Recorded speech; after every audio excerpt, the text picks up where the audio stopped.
पौराणिक कथा के अनुसार भगवान श्री कृष्ण के परम भक्त कुंभनदास थे। उनका एक बेटा था रघुनंदन।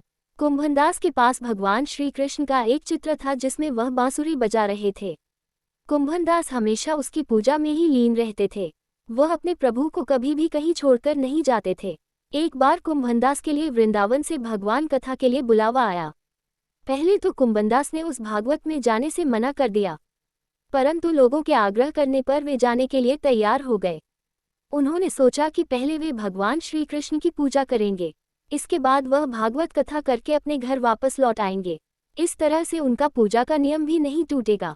कुंभनदास ने अपने पुत्र को समझा दिया कि मैंने भगवान श्री कृष्ण के लिए भोग तैयार कर दिया है, तुम बस ठाकुर जी को भोग लगा देना। इतना कहकर वह वहां से चले गए।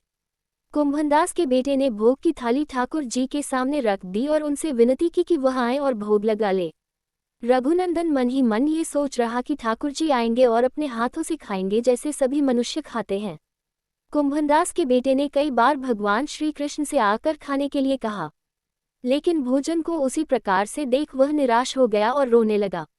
उसने रोते रोते भगवान श्री कृष्ण से कहा कि भगवान आकर भोग लगाए।